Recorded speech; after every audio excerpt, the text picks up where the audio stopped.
The Bible studies that I will present during the week are going to all be a result of the Fiske Theological Vault. Fiske Theological Vault. It is a very, very multitude of studies done by my dad, and and a couple of them from some of my brothers. But all in all, I take his theological expertise, and then I make it my own. So here we go. I'm talking about right now John chapter 19, verse 8 through 12. This is where Jesus is being questioned by Pilate, and Pilate gets blackmailed in his own office. Here's the story. When Pilate heard that the crowd wanted Jesus crucified, he was even more afraid, and he went back inside the palace to talk to Jesus. Pilate asked Jesus, "Where do you come from?" But Jesus gave him no answer. So Pilate said to Jesus, "Do you refuse to speak to me? Don't you realize I have power either to free you or to crucify you?" Then Jesus finally answered Pilate and said, "You would have no power over me if it were not given to you from above. Therefore, the one who handed me over to you is guilty of a greater sin." From then on, Pilate tried to set Jesus free, but the Jewish leaders kept shouting, "If you let this man go, you are no friend of Caesar's. Anyone who claims to be a king opposes Caesar." And so, an in-depth look at that gospel text goes like this. Life was really twisted for Pilate. He had to live and rule over Jews, and he hated them. But he was in charge of them, and he was ordered to keep the peace by order of Rome.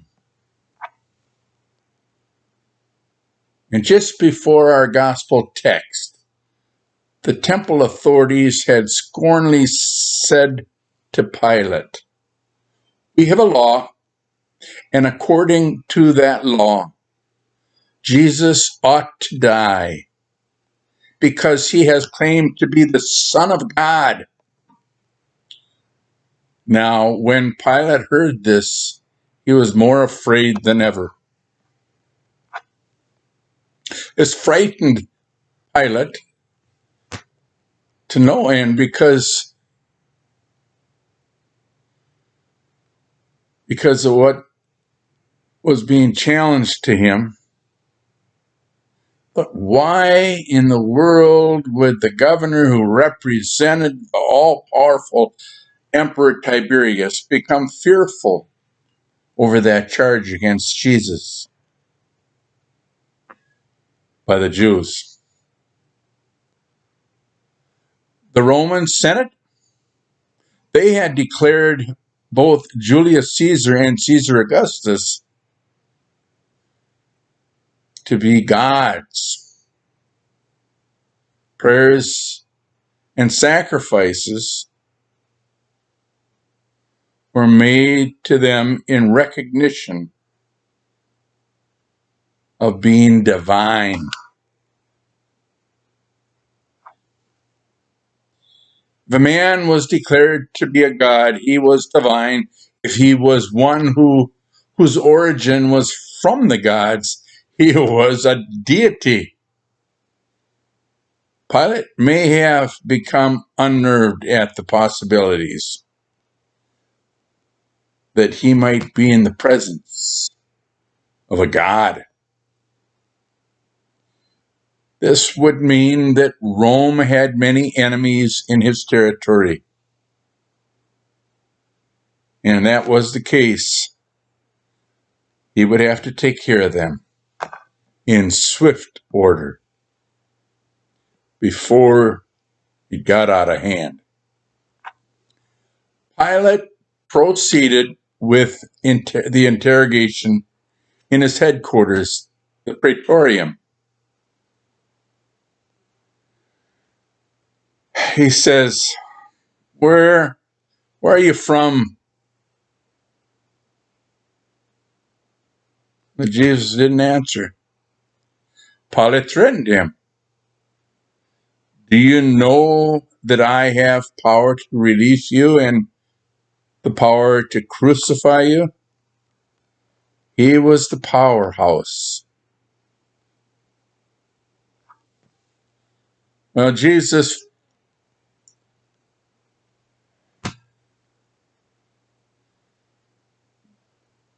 followed up with a challenge to Pilate and his claim of power.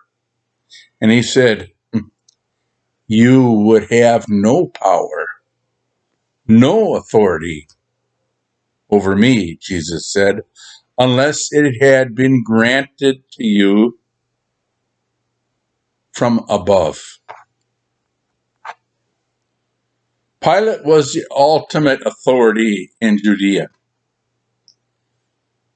at least as anybody could see, and he had never met a man like Jesus, so he tried to release him over and over and over again.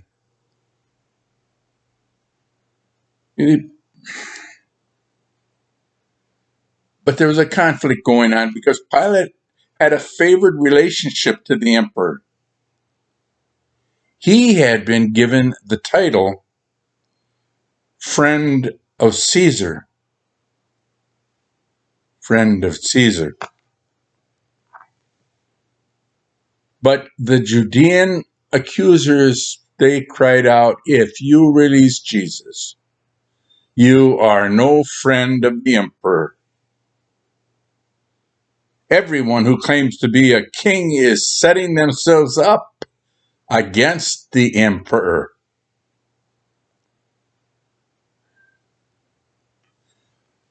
These Judeans were simply pretending to care about Rome. They hated Rome. They were pretending to have a loyalty to Rome. But Rome was a foreign power who controlled them, ruled over them, pilfered their money, took advantage of their lives. They really hated Rome. Now, in the Praetorium, they had trapped Pilate with blackmail by saying, You get rid of Jesus or else. Remember, Pilate, he doesn't like Jesus. He doesn't like the Jews. He doesn't like anybody he's ruling over. And as he heard this, he came to his senses. He did not dare to spare Jesus' life. Pilate really must have wondered at their hatred and sinfulness. He had never met people that wanted to kill their own God. As he saw this,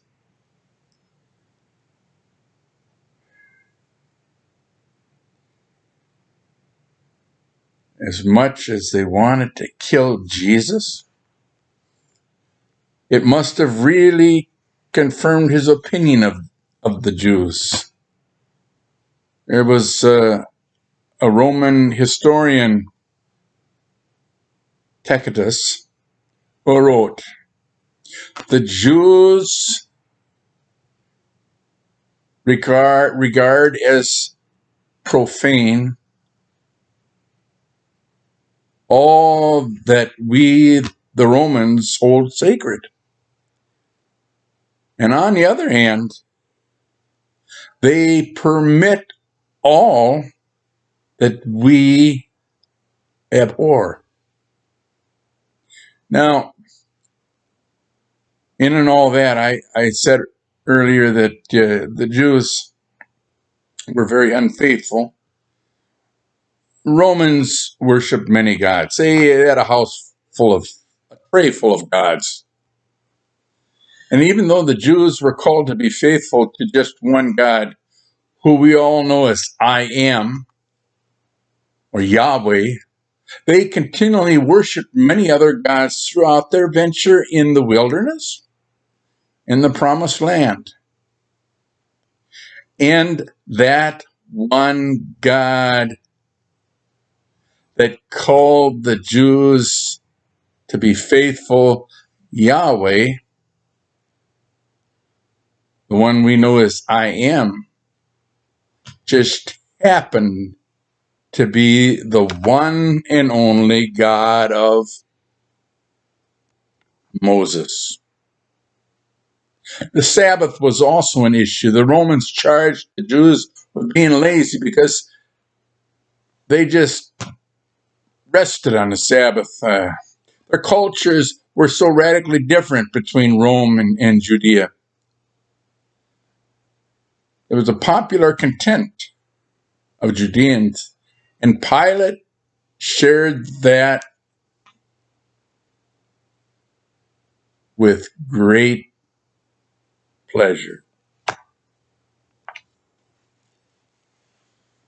The struggle in the Christian life is not to be a Jew, not to be a Roman, but to be a Christian, wherever they live on this continent, wherever they live on this world.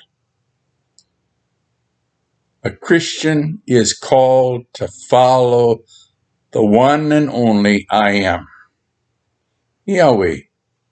A lot of temptations to wander around, isn't there? So I just ask you to keep that in good mind. And so we end with this prayer. Lord Jesus, keep us faithful in the places where unbelief rules. Blessings to you during this time of struggle for the world and a virus that is very deadly.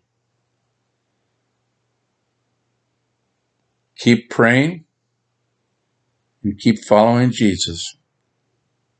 Amen.